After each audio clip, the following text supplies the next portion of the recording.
Hi there everybody, this is David, and if you couldn't tell by now, Dragon Quest III is one of my favorite games of all time. I first played it back whenever I was like 10 or so years old, and I've played it all up through the years, but Dragon Quest III HD2D Remake is a whole other ballgame. And one of the most asked questions that I've gotten lately is like, hey, what about the class changes? What class should I upgrade my starting classes into? How should I upgrade my party? What do I do? And today, I'm going to answer that question. I'm going to go through every single job class and talk about what I would upgrade them into. And I do think that is worth a sub, as I do try my hardest to hit 100,000 subscribers by the end of this year. With your help, your like, and your sub, I just know that I can get there. I really do want to get that little plaque, and I've been playing this game constantly on my Nintendo Switch ever since I first got it. So all the footage that you see here is straight from the Switch. So let's go ahead and start going through all of these job classes, and I'm going to start with kind of the worst. Easily the Gadabout. Okay, so the Gadabout, the goof off, whatever, he sucks.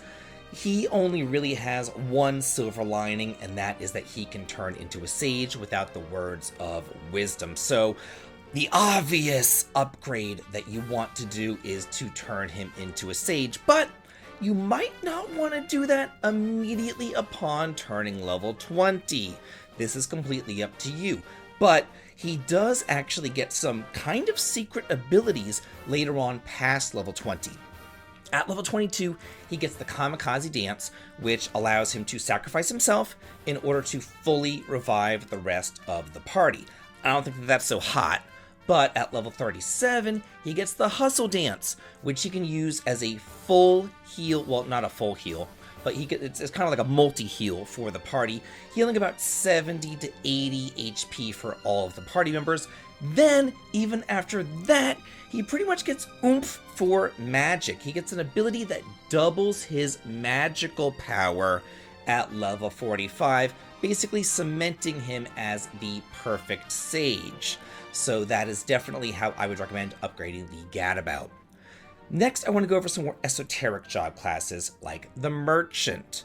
I think that the Merchant is actually a pretty good early game character, able to equip boomerangs and whips. He also gets that stone throw ability, dealing roughly 20 or so damage to every single enemy on the screen, and for cheap, he gets the ability to call for an item shop or a priest or an inn, so that is incredibly handy, especially in some of the harder dungeons, and especially if you are playing on Draconian mode. And he also gets the ability to dig, which basically allows him to dig for item drops. Let's say that you're in an area where metal baubles appear. You can actually dig into the ground, and you might be able to bring up some elevating shoes. So yeah, you can go ahead and do that. And all three of these great abilities he gets before hitting level 20. So he doesn't really learn anything decent after calling shop, so I would recommend changing him immediately at level 20. If you don't have a Gadabout, he is great sage fodder with the words of wisdom. Now let's talk about the Thief. He is a good early game character just like the Merchant, and the whips help out so much clearing out all these randoms. Then he gets some great abilities before level 20, like Padfoot, which reduces your encounter rate and also helps you recruit monsters. Snoop, which shows where items are on the screen. Nose for Treasure, which tells you how many treasure chests are left in an area, as well as Assassin's Stab, which allows him to kill metal monsters immediately. Because he doesn't learn anything great after Padfoot, I would update him immediately at level 20. If you don't have Sage fodder, he is great for that because he is just so fast. You will have like a first turn heal if you need, a first turn oomph, or an increase. He is great for that. If you do have a Sage, you probably want to turn him into a martial artist to take advantage of his super high agility and to raise the martial artist's critical hit rate. Then the last kind of esoteric job class that I do want to go over is the Monster Wrangler. He's a jack of all trades. He gets a multi-healing ability super early at level 6. He gets a single target healing ability that's actually pretty freaking decent. If you want to, you can actually take him into the end game. He is one of the very few characters that you can go ahead and recruit from the beginning and take him into the end. He also helps you with your monster capturing. Now, this is the real big way how he is just so nice. After you capture 50 monsters, he gets an ability that allows him to take 2 actions per turn. Now, once you do upgrade, that could be 2 potential critical hits from a martial artist, 2 spells from a sage. So he can go either way. I think that he would be great for whatever it is that you would want to upgrade him into. Personal recommendation, either sage or martial artist for those double hits, only after you capture 50 monsters for that upgrade. Now let's talk about the casters, the mage and the priest. There are 2 different schools of thought on how you want to upgrade your casters. A lot of people say, hey, I'm going to take a priest or a mage and then I'm going to upgrade them to a sage. I wouldn't do that if I were you. I think that that's stupid. I really think that that's very, very, very dumb because it's redundant. You've already spent all this time learning these mage spells or these priest spells, so whenever you turn them into a sage, like they're going to learn them again or don't learn them at all. Why would you do that? I would take a character that didn't learn any spells at all and then turn that character into a sage, and then take your mage or your priest and then turn them into an attacker, into something that has like a little bit more strength, a little bit more oomph behind them, like more of a tanky character.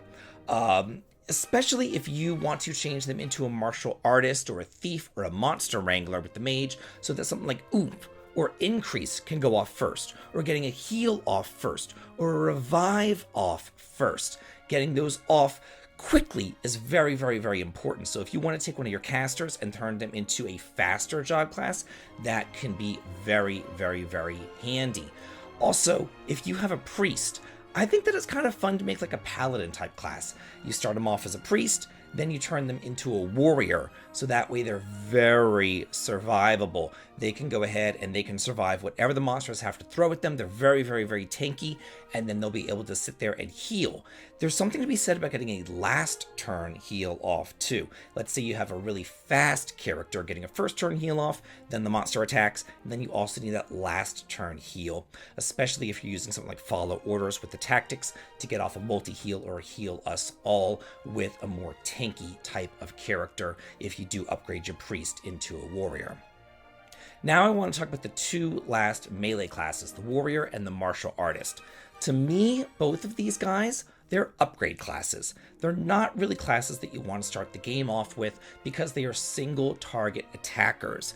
And at the beginning of the game, you're going to be dealing with massive, huge groups of monsters, not really a whole lot of bosses, not really a whole lot of metal monsters, so you definitely want those screen clearing abilities from the whips and the boomerangs that the warrior and martial artist cannot use. So I think that a warrior is a great upgrade class. If you have a priest or a mage, I would definitely upgrade one of them into a warrior.